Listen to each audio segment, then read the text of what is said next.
Hello, I want to welcome you to my channel. This is Aluvia Properties, and my name is Rotimi Olawale, the CEO of Aluvia Properties.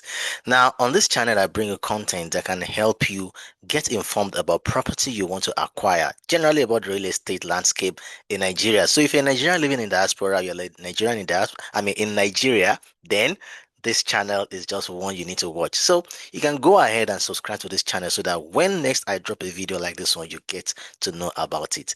All right, so let's get started. So in today's video, we'll be talking about how to invest safely in real estate in Nigeria from abroad. So you're there, you're watching me from US, United States, from United Kingdom, from Canada, Australia, and you want to invest in real estate in Nigeria, then you need to watch this video because here I'll be guiding you on how to invest safely in real estate in Nigeria, even though you're living abroad. Now, reasons why Nigerians abroad invest in real estate back home. It's not far-fetched. One, real estate remains one of the most valuable, popular investment options for Nigerians living abroad. You've been working abroad for many years. You need to have an investment back home. One day you may choose to retire, and even if you don't choose to retire, it's always good to have something back home. It's good to have an investment. It can be an inheritance which you can leave for your children. It's good to just tie something down with the money you're making, with all the dollars and pounds you make over there. Just put it in something back home. Second is that many diaspora Nigerians see property ownership at home as a way to build wealth, secure retirement plans, or maintain a connection with their homeland. And that's just it. You've made money, you want to build wealth, you acquire assets that can, increase in value over time and therefore, grow your wealth. Or you secure your retirement plan. One day you're going to retire abroad, you want to come back home and, sit on the investment you've been putting your money into over the years, or finally, just to maintain connection with your homeland. These are reasons why people, invest in real estate back home. Now, demand for housing in major cities such as Lagos, Abuja, Port Harcourt continues to grow by the day. Lagos has a population of over 20 million people, and more people are still coming in every single day. And this tells you that there is a demand for real estate in a place like Lagos, in a place like Port Harcourt, those major cities. People keep going into them every single day, meaning there's a huge demand for the real estate business. So, making property investment attractive for long-term capital appreciation and rental income in these locations. Currently, rent is going up in everywhere in Nigeria. Lagos is really spiking, and the same thing for Port Harcourt and Abuja. And I tell you that the real estate at this period is experiencing a boom because prices are going up. Landlords are cashing out with the new rent, they are charging from their tenants. So this guide explains how Nigerians in diaspora can safely invest in real estate back home. The number 2 point here, major risk you must be aware of. Now, for every business venture, for every investment, there is a risk. If anybody tells you do an investment or a business without a risk, that person is likely lying to you. There's risk. But then, once you have been able to identify a risk, then you can mitigate against the risk. So before investing, you must understand the key dangers. And the first major danger is fraud and scams. Fraud and scams. Now, this includes fake land titles and forged documents, and these are very common. Now, you need to do your due diligence when buying any property, when investing in real estate. I will advise you deal with a lawyer or deal with a registered company, a registered agent, so that you don't fall into the hands of scammers who will provide you with fake land titles and forged documents. Secondly, is same property sold to multiple buyers. This happens a lot. One property sold to 10 people, and you really don't know who is even the original owner at the end of the day. And thirdly, non-existent properties marketed online. Oh, this one happens. The fact that you see a property online does not mean the property exists. That's the truth. And you need to avoid all this fraud and scams by doing your due diligence, dealing with a registered personnel who can help you verify the authenticity and the documentation of such properties. Now, the thing to note here is that many diaspora investors lose money due to these issues, and that's the reason why you're watching this video, so that you don't fall into all this kind of situation. The B part says over reliance on family or friends. This is very common. Funds mismanaged or diverted. That's what happens. You're living abroad, you're sending money to your brother back home or to one uncle back home, and your mind is at rest that they are building something for you. And some even go to the extent of showing you pictures, scamming you with a picture of a property that is not your own. And one day you decide to come for a visit unannounced, and you discover that they've just been living large on your money over the years. This kind of things happen. You say this kind of business, I mean this kind of investment, you can't just say is my relative, I trust him. No, it's not a matter of trust. It's you getting value for your money. Imagine the hours you spent working abroad, doing multiple jobs, working in the cold, and everything goes down the drain because you just trust a relative. No, it goes beyond the issue of trust. Deal with the right person, deal with registered entities, deal with lawyers. That can keep you safe when you're investing. Now, the other part of over reliance on family or friends is projects abandoned or falsely reported. Maybe they've built the land, I mean, the house to a certain level, and they've exhausted all the money you sent, spent it frivolously on other things. They will abandon the project. Or, like I said, they are building the property for you. You are living abroad, you are not here. They are showing the picture of another property that belongs to someone else, and they're claiming it's your own, only for you to come on one day and discover that it's not really your property. Now, this is one of the most common causes of loss for those who are abroad who are investing back home, and you need to be aware of this. The third point here says title and legal issues. Buying land under government acquisition. This is very important.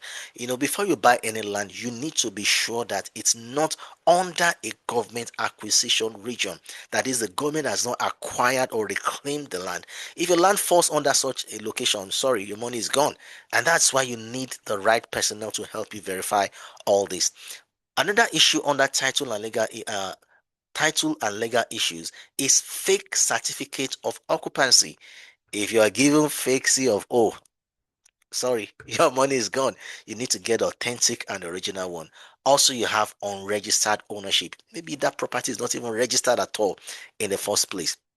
Now, without proper title, you may legally lose your property. Imagine, for example, you're staying abroad and you bought 100 hectares of land and there's no C of O to back it up. If that case goes to court, you lose.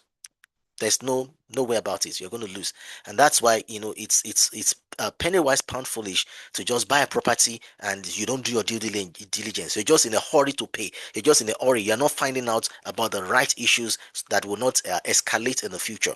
So make sure you do your due diligence when buying a property so that you can avoid all these issues.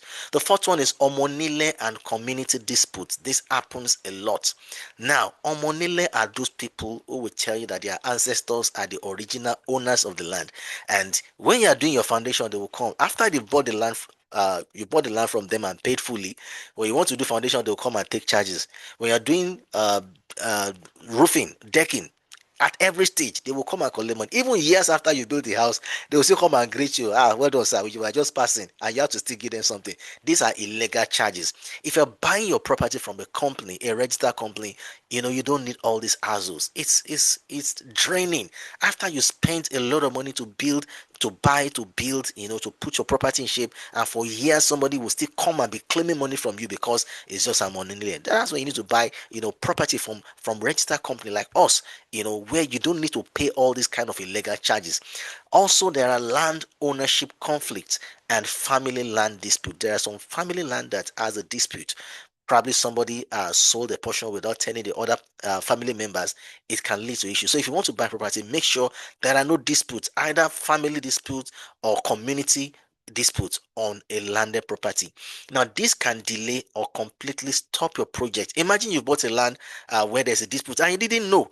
Now, when you want to start building, that's when you see people from the family or community, they come around and say you cannot build because there's a dispute on that land. Now, that will stop your project. In fact, you may end up still losing the property because maybe you bought from the wrong person. Maybe the person you bought from is just a representative of the family, but not the one that has the right, to sell to you. Now, these are issues you need to avoid. Five is poor location decisions. Now, when buying landed property, you need due diligence so that you don't buy from a flood prone area. Now, there are some areas that are prone to flood during dry season. You may not know. You just buy. It's when the rainy season comes, you find that that area is flooded, and that's why you need the right people who have the understanding of identifying all this to guide you when you're buying your landed property. Also, lack of infrastructure. If you're buying a land in a place where the infrastructural development is very low, then people will not move into that location on time. That's what happened. Fine, eventually people may move in maybe after some 10, 15 years, but infrastructural development helps a community to grow fast. So these are things you look out for when buying a landed property. Also, unsafe environment that have a history of violence, environment that have a history of communal clashes and other things. They are no-go areas, because this reduces rental value and long-term returns. If you're building a property there for rent, if it's a flood-prone area, people will be wary of renting a house there. If there is no infrastructure like hospitals, schools, banks, people will not want to rent house there. And also, if it's unsafe, in fact, people will not want to stay there. So this can reduce the rental value and long-term return on your investment in such location.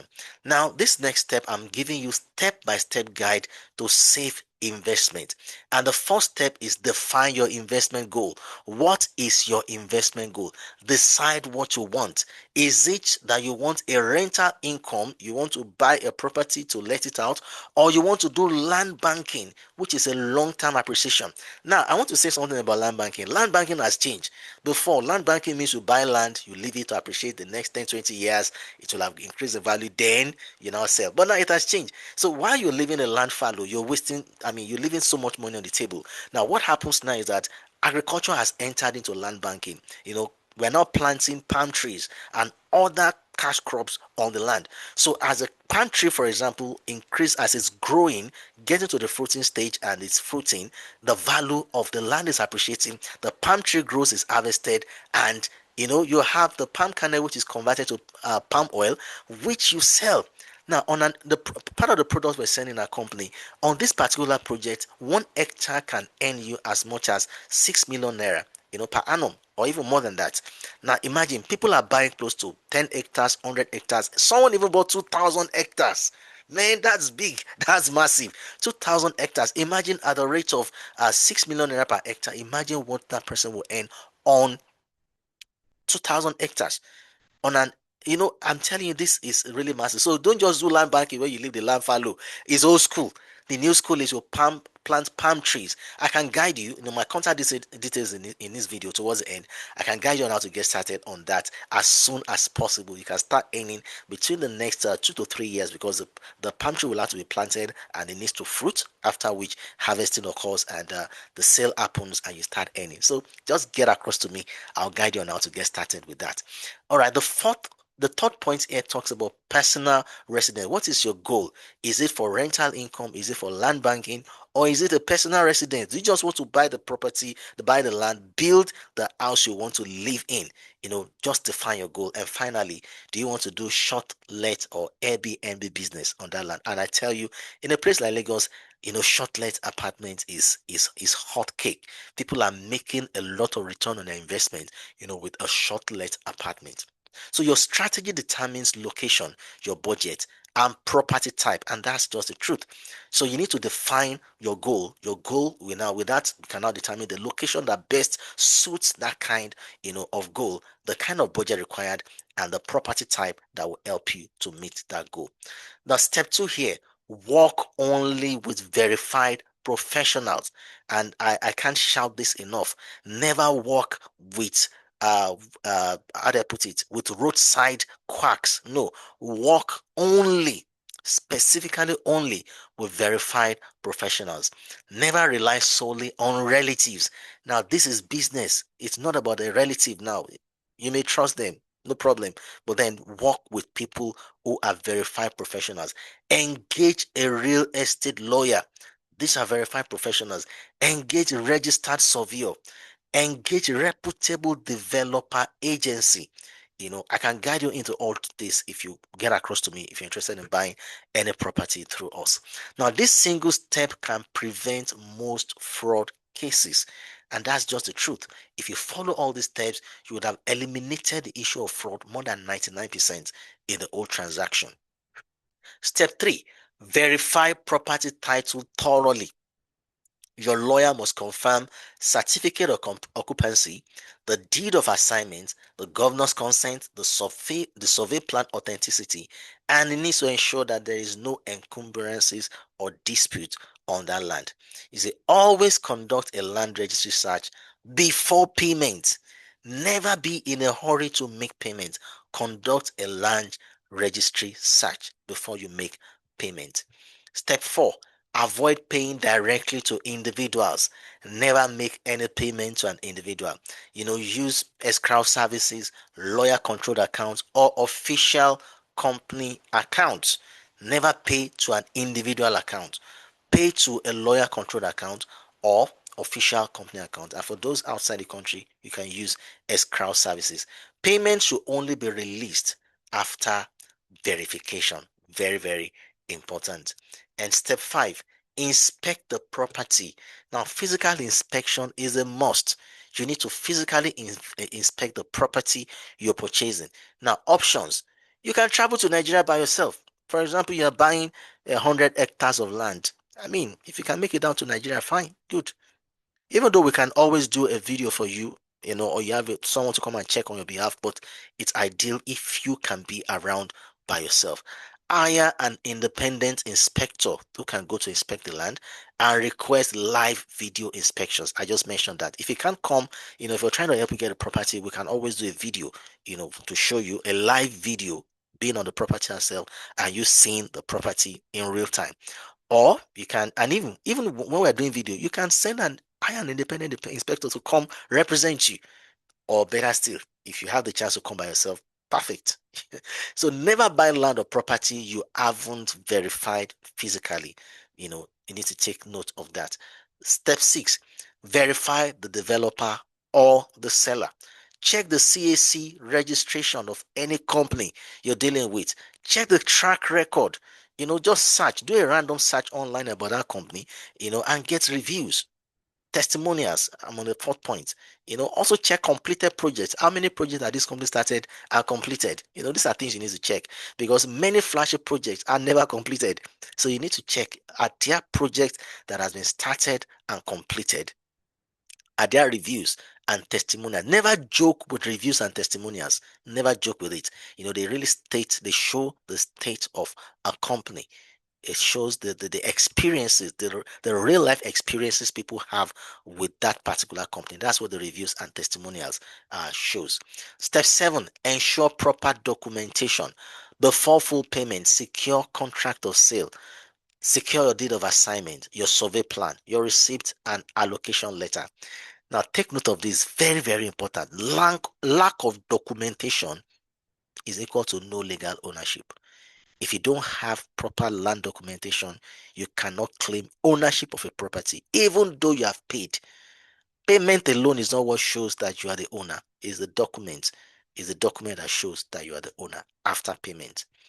Step 8, register and perfect your title. After purchase, pay stamp duty. Register at the land registry. Obtain governor's consent. The governor is still the chief landlord of the state. So you need to you need to get the governor's consent. Only registered titles are legally recognized. Step 9, secure the property immediately. Now, once you've bought a landed property, the work starts. The first thing you want to do is you want to fence the land. So there will be no encroachment from anybody on that landed property. Fence the land, install a signage, put a signage that shows that you are now the owner of this particular property and begin minor development. Like I said, you want to plant, you want to do agro real estate. Once you've done all the documentation, let our company can help you, can plant the palm trees. I mean, there's a package like that. Plant the palm trees, start something. Let it be known that you've taken possession of the land and you are doing a project on it, because this prevents encroachment and dispute. If you just buy a land, no fencing, nothing, and you leave it, no boundaries, nothing, anybody can encroach on the land. But once you have done fencing, you've taken full ownership, and once you start a project, the property is deemed fully to be yours.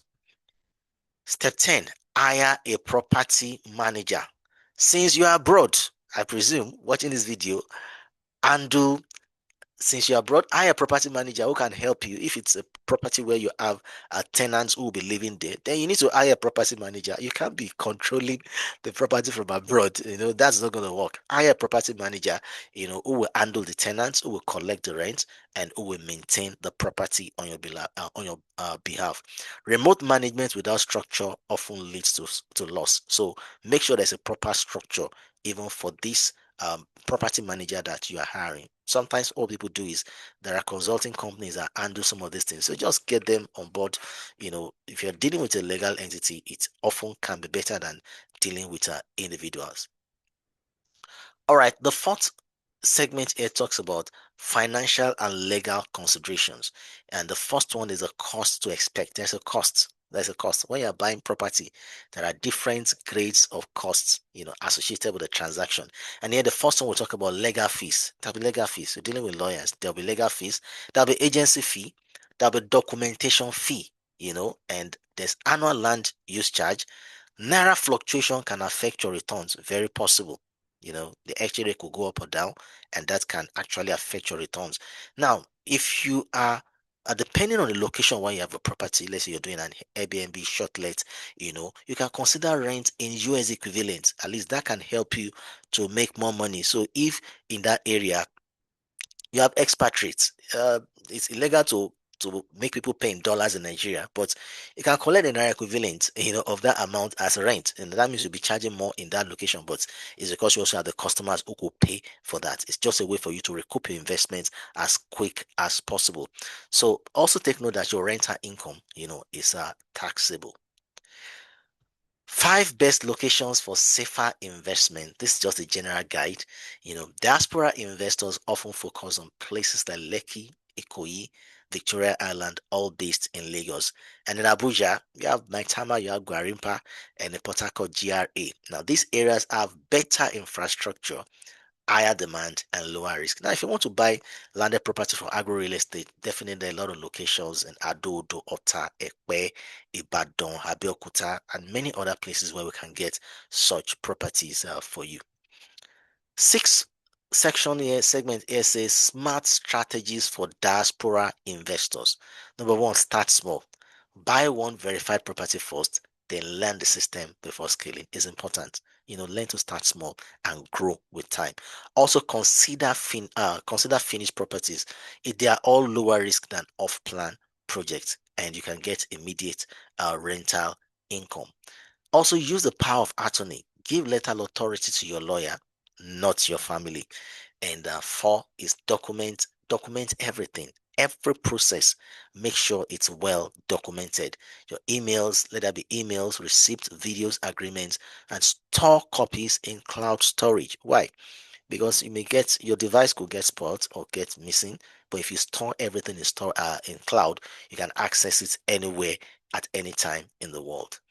Now, this following segment talks about common mistakes to avoid when buying a property. One, sending money without verification. Every time you send money, let there be verification. Very important. Two, trusting family members blindly. We've talked about that. Never trust anyone blindly when it comes to acquiring a landed property or any property of any sort. Skipping legal checks. Never skip legal checks. You may come back to pay dearly for it. Four, buying cheap land without title. Don't just buy land because it's cheap. Ensure there is a title on the land, even if it's expensive. At the end of the day, it's penny wise, pound foolish. You buy land cheap and there's no original document to it, you lose it. But the ones that you buy, I'm not saying you have to go and buy exorbitantly expensive because of title. No, just make sure you do your due diligence to ensure that there's a title on every landed property you are purchasing. Pay full amount upfront. You may want to just pay in trenches, but if you have the full amount, why not? If you trust the company, why not? You can pay it. Ignoring location quality. Now, location is also important. Like I said, ensure that the right infrastructure is in that environment. It will aid the growth of development in that vicinity. So avoid these mistakes when buying landed property. These mistakes account for most diaspora losses. Because you're not on ground, you may not know some of these things, and that's why you need to deal with a registered company who can ensure all these things are properly done for you. Final advice: real estate in Nigeria can be highly profitable and secure, but only if you do the following. One, Prioritize due diligence over speed. Due diligence is a keyword I've mentioned multiple times in this video. Never be tired of doing due diligence, no matter what. Never be in a hurry and as such now, decide not to do your due diligence. No, always do due diligence. Work with verified professionals. Insist on legal documentation, very important, and avoid emotional or pressure-based decisions. As experts often emphasize, treat it like an international investment, not a family project. All right, that'll be all in this video. I hope to hear from you soon. Here you have my contact details. You can call or WhatsApp me on +23481 43106420. I'll repeat that. For inquiries, call or WhatsApp +23481 43106420. I hope to hear from you soon. And like I said earlier, if you're interested in agro real estate banking, I'm very much available. I can help you to get started as soon as possible. And any other landed property projects within Nigeria, we are very much available. All right, I hope to hear from you. And please, if you have yet to subscribe to this channel, go ahead and click the subscribe button. If you enjoyed this video, you got value, click the like button. Drop a comment in the comment section. If you have a question, just go ahead and drop it in the comment section. Share this video so that more people can see it and they can take advantage of the value that has been shared. All right, I'll see you in the next video. Take care, and it's bye for now.